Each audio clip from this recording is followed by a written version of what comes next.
विजय तिलक, विजय तिलक, विजय तिलक, विजय तिलक, विजय तिलक, विजय तिलक, विजय तिलक। नमस्कार, बहुत स्वागत है आप सभी का। आप देख रहे हैं सुनो यूपी का मॉर्निंग एडिशन। मैं हूं आपके साथ जया मिश्रा और मेरे साथ मेरी सहयोगी दीपा बाफिला भी मौजूद हैं। तो दीपा, क्या खबर है, बताइएगा दर्शकों को विस्तार से। बिल्कुल जया, वेरी गुड मॉर्निंग। वक्त हो गया सुनो यूपी के मॉर्निंग एडिशन का और सबसे पहले बात कर लेते हैं आज से शुरू होने वाले बजट सत्र के दूसरे फेज की। संसद के बजट सत्र के दूसरे फेज की आज से शुरुआत होने जा रही है और सुबह 11 बजे से शुरू होगा बजट सत्र का दूसरा चरण और सदन की कार्यवाही सुबह 11 बजे से शाम 6 बजे तक चलेगी। 8 अप्रैल तक चलेगा संसद का बजट सत्र, ये जानकारी है। तो सुबह 11 बजे से ही सामान्य जो वक्त होता है उसी में बजट सत्र का दूसरा चरण संचालित होगा। और ये बड़ी खबर आपके सामने है, संसद के दूसरे बजट सत्र के दूसरे चरण का आज से आगाज होने जा रहा है और किस तरीके से ये पूरा सत्र चलेगा उसी पर लगातार नजर होगी। सत्ता पक्ष की अपनी क्या तैयारी है, विपक्ष की अपनी क्या तैयारी है, किन किन मुद्दों को लेकर घेरने की रणनीति बना रहा है विपक्ष, इस पर भी लगातार नजर है। और जवाब देने के लिए सत्ता पक्ष की अपनी क्या तैयारी है, इसको लेकर भी लगातार नजर रहेगी।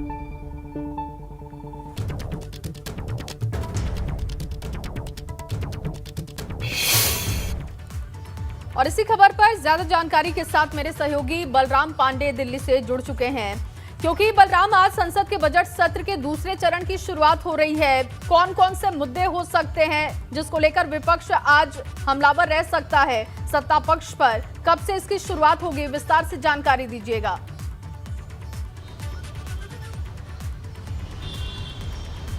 देखिए, आज बजट सत्र के दूसरे चरण की शुरुआत है। सुबह 11 बजे से सत्र शुरू हो जाएगा, शाम 6 बजे तक सत्र चलेगा। अगर हम बात करें बजट सत्र की तो इसको देखते हुए डीटीसी बसों के रूट को भी 3 सप्ताह के लिए डाइवर्ट किया गया है। साथ ही बजट सत्र में कोरोना प्रोटोकॉल का 100% पालन होगा। इसके अलावा जो बजट सत्र है वो 8 अप्रैल तक चलेगा। अगर हम बात करें विपक्ष की तो विपक्ष सरकार को घेरने के लिए पूरी तैयारी कर चुका है, चाहे वो यूक्रेन का मुद्दा हो या फिर महंगाई, बेरोजगारी जैसे कई मुद्दों को लेकर के जो विपक्ष है वो सदन में सवाल उठा सकता है। लेकिन सरकार विपक्ष के सभी सवालों का जवाब देने के लिए तैयार है। सरकार ने अपील की है विपक्ष से कि विपक्ष की जिम्मेदारी है कि सदन को शांतिपूर्ण ढंग से चलने दे, क्योंकि सरकार और विपक्ष दोनों की जिम्मेदारी है कि सदन शांतिपूर्ण ढंग से चले।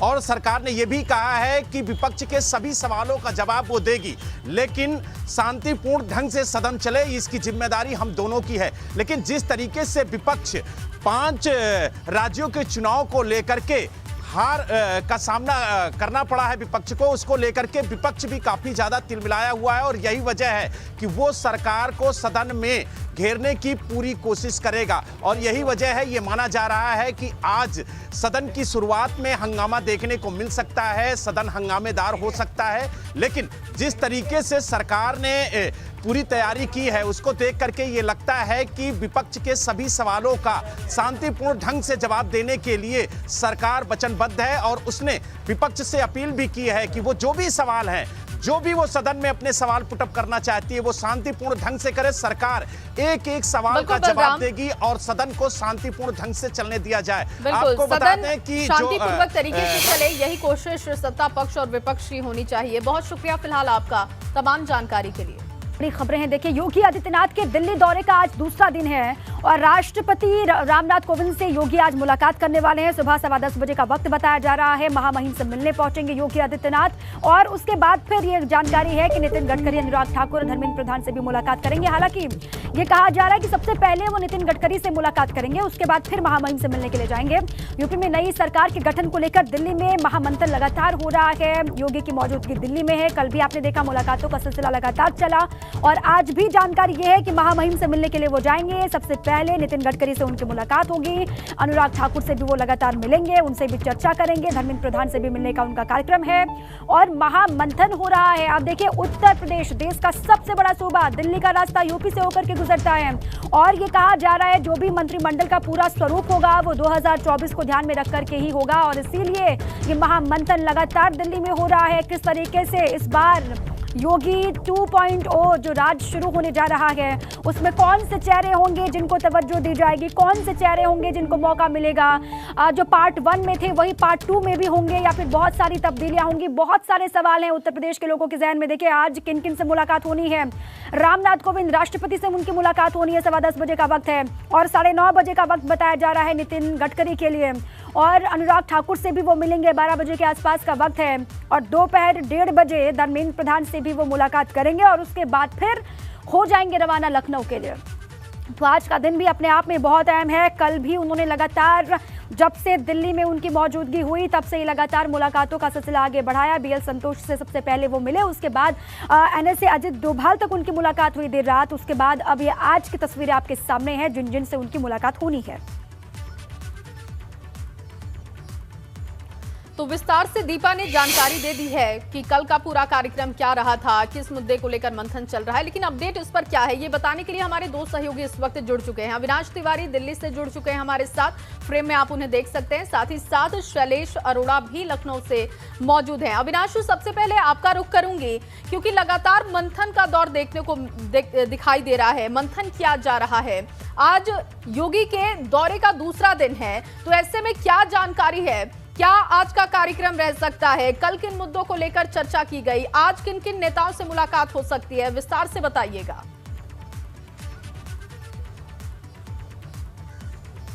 देखिए अगर बात करें तो जहां तक योगी के सरकार के 2.0 का जो यहां पे प्रचंड बहुमत मिला है उसको लेकर के कल मंथन हो चुका है कि कौन कौन लोग मंत्रिमंडल में शामिल होंगे और किस तरीके से सरकार का स्वरूप होगा, सरकार के कामकाज का क्या एजेंडा रहेगा और प्राथमिक तौर पे किन किन कामों को करना है। तो इसको लेकर के कल मुख्यमंत्री योगी आदित्यनाथ ने प्रधानमंत्री नरेंद्र मोदी के साथ 1 घंटे 45 मिनट, संगठन के महामंत्री बीएल संतोष के साथ 1 घंटे 30 मिनट और पार्टी के राष्ट्रीय अध्यक्ष जेपी नड्डा के साथ 1 घंटे बैठक करके ये सारी चीजें तय कर ली है। आज की जो मुलाकातें हैं वो शिष्टाचार मुलाकातें हैं, चूंकि अगर देखिए तो नितिन गडकरी से सबसे पहले 9:30 बजे मुलाकात होनी है। नितिन गडकरी पार्टी के पूर्व राष्ट्रीय अध्यक्ष हैं और वर्तमान में केंद्र सरकार में मंत्री हैं और कई सारे हाईवे जो उत्तर प्रदेश में बन रहे हैं वो उन्हीं के देखरेख में बन रहे हैं, तो लिहाजा उनसे शिष्टाचार मुलाकात भी होगी और जो प्रोजेक्ट्स हैं खासतौर से हाईवेज को लेकर, चाहे वो बुंदेलखंड एक्सप्रेस हो चाहे अन्य हाईवेज हो, तो उसको लेकर के भी बातचीत होगी। इसके बाद अगर बात करें तो राष्ट्रपति रामनाथ कोविंद से उनकी मुलाकात होगी, वो भी शिष्टाचार मुलाकात है, क्योंकि जब भी योगी आदित्यनाथ दिल्ली आते हैं तो राष्ट्रपति से जरूर मुलाकात करते हैं और उत्तर प्रदेश में जो विकास कार्य हो रहे होते हैं उसके बारे में वो राष्ट्रपति को जानकारी देते हैं।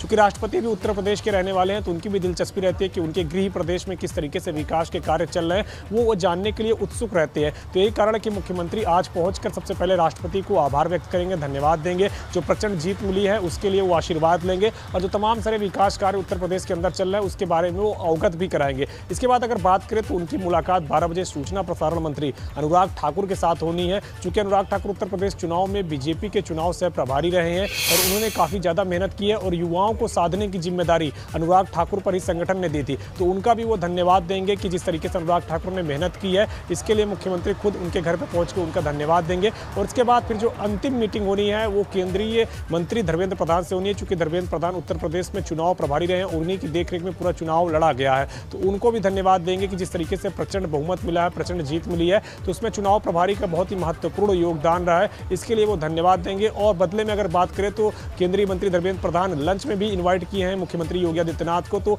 एक लंच भी होगा और लंच के बाद सीधे मुख्यमंत्री दिल्ली से गाजियाबाद के लिए रवाना हो जाएंगे, जहां पे हिंडन एयर बेस पे उनका जो विमान है वो तैयार रहेगा और इसके बाद वो लखनऊ के लिए रवाना हो जाएंगे। पूरी जानकारी आपने दे दी है, क्या कुछ होना है, किस तरीके से मुलाकातों का सिलसिला आगे बढ़ेगा और इन सभी चेहरों की भूमिका किस तरीके से रही है उत्तर प्रदेश के चुनाव में, सभी का शुक्रिया भी अदा करेंगे और महामहिम से आशीर्वाद भी लेंगे सीएम योगी आदित्यनाथ। ये जानकारी अविनाश ने दी। अब चलिए आपको सीधे लखनऊ लिए चलते हैं, शैलेश भी लगातार बने हुए। शैलेश, लखनऊ की नजर लगातार टिकी हुई है दिल्ली पर क्योंकि योगी की मौजूदगी यहां पर है और किस तरीके से पूरा मंत्रिमंडल तैयार होगा, स्वरूप किस तरीके का होगा, इसी को लेकर मंथन भी हो रहा है। बीजेपी दफ्तर में अगर आप इस वक्त मौजूद हैं तो वहां पर कितनी हलचल है, किस तरीके से लॉबिंग वहां पर हो रही है, क्या जानकारी आपके पास? बिल्कुल, देखिए अगर हम बात करें 10 तारीख को जब से नतीजे आए उसके बाद जीत का जश्न शुरू हुआ और 11 तारीख से रोजाना हम दिखा रहे हैं कि सुबह सुबह ही जिस तरह से देखिए मुख्यमंत्री योगी आदित्यनाथ है वो दिल्ली गए हैं अपने शीर्ष नेताओं से मिलने के लिए। वैसे ही अगर हम बात उत्तर प्रदेश की करें तो जो विजेता विधायक है जिन्होंने किला फतेह किया है 2022 का, वो यहाँ पर जो उनके शीर्ष नेता है उनसे लगातार मिलने आ रहे हैं। सुबह से ही ये सिलसिला शुरू हो जाता है।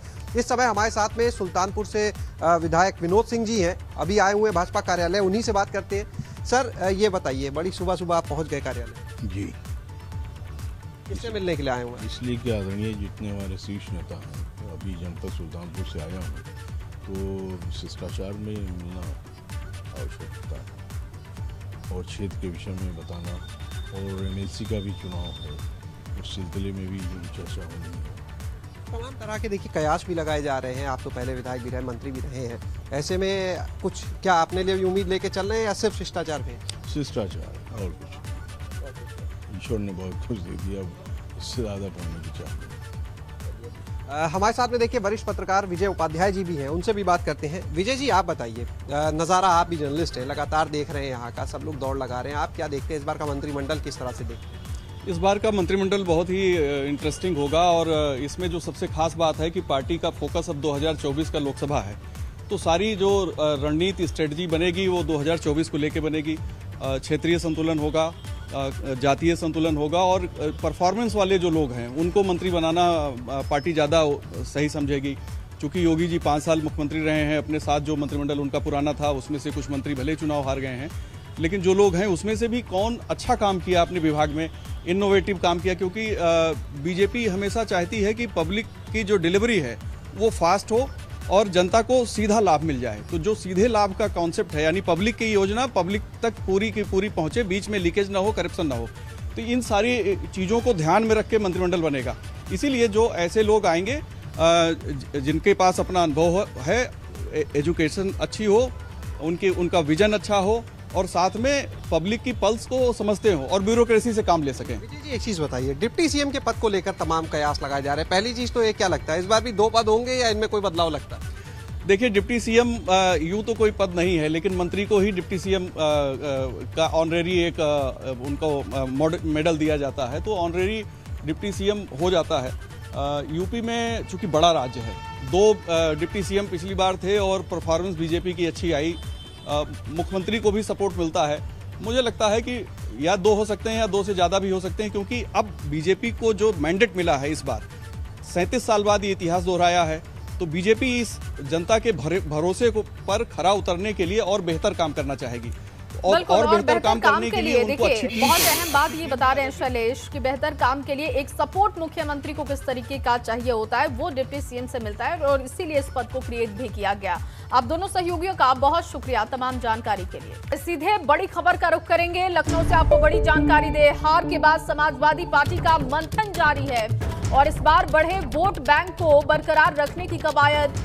चुनाव में अच्छा काम करने वालों को नई जिम्मेदारी मिलेगी। होली के बाद विधानसभा क्षेत्रवार समीक्षा बैठक भी समाजवादी पार्टी करेगी। 21 मार्च की बैठक के बाद शुरू होगी समीक्षा बैठक। इसके साथ ही जानकारी है कि चुनाव में सक्रिय भूमिका निभाने वाले नेताओं को चिन्हित कर उन्हें नई जिम्मेदारी सौंपी जाएगी। संगठन को सक्रिय कर स्थानीय निकाय में धमाकेदार उपस्थिति दर्ज कराने की भी तैयारी है समाजवादी पार्टी की।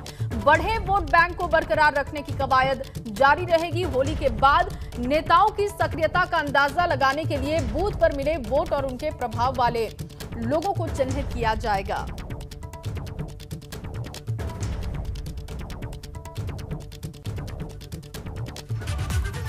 यूपी में भाजपा ने जीत हासिल कर कई रिकॉर्ड बनाए तो कई तोड़े भी, लेकिन रविवार को एक ऐसी तस्वीर सामने आई है जिसमें सपा की हार के बाद बने रिकॉर्ड की चर्चा जोर पकड़ने लगी।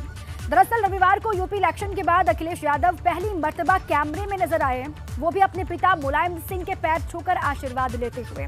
तस्वीरों में मुलायम सिंह सपा को मिले रिकॉर्ड वोट प्रतिशत से गदगद होकर अखिलेश को शाबाशी देते हुए नजर आए।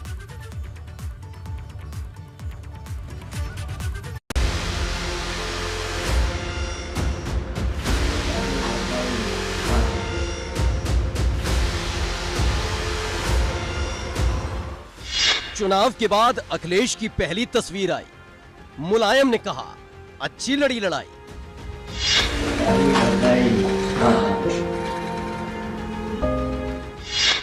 हार के बाद अखिलेश का मंथन, 21 मार्च को होगा फाइनल चिंतन।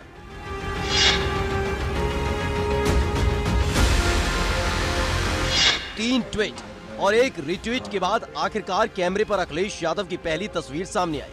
यूपी की चुनावी जंग हारने के बाद यह अखिलेश यादव की पहली तस्वीर है जो समाजवादी दफ्तर से बाहर आई है, जिसमें अखिलेश यादव अपने पिता मुलायम सिंह यादव के पैर छूकर आशीर्वाद ले रहे हैं।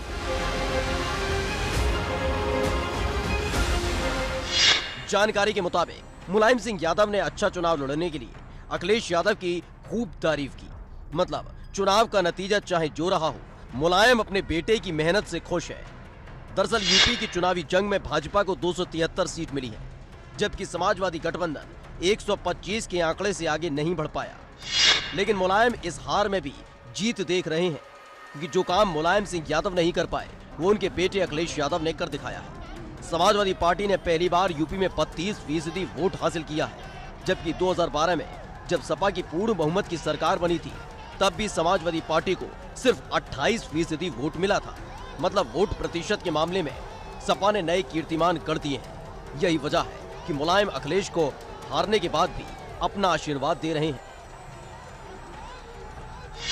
वैसे अखिलेश को जब जब जरूरत हुई मुलायम सिंह यादव उनके साथ खड़े रहे, फिर चाहे समाजवादी कुनबे को एक करने की बात हो या फिर करहल की लड़ाई जीतने की बात हो। पूरे चुनाव में मुलायम सिंह यादव ने सिर्फ 2 रैलियां की। पहली अखिलेश यादव के लिए करहल में और दूसरी लकी यादव के लिए मल्हनी में। और बड़ी बात यह है कि इन दोनों ही रैलियों से मुलायम ने जो अपील की, समर्थकों ने उसे पत्थर की लकीर मान लिया और इतने वोट दिए कि दोनों ही सीट पर जीत का परचम लहरा दिया। अब जो यहाँ उम्मीदवार हैं, जो भी उम्मीदवार यहाँ हैं, वो श्रेष्ठ उम्मीदवार हैं, कांग्रेस को भारी बहुमत जिताने। और मेरी भावना है उसको पूरी भावना का आदर करते हुए अखिलेश को भारी बहुमत जिताना और समाजवादी पार्टी को मजबूत करना। और अब मुलायम सिंह यादव फिर एक बार अखिलेश यादव के साथ खड़े हैं ताकि हार के बाद फिर से जोश भर सके। वहीं अखिलेश यादव ने 21 मार्च को अपने सभी नवनिर्वाचित विधायकों की बैठक बुलाई है, जिसमें हार के साथ साथ भविष्य का मंथन होगा। लेकिन सवाल बड़ा है कि जो वोट इस बार सपा को मिला है, क्या अखिलेश इसे एकजुट रख पाएंगे? Bureau report, ABP Ganga.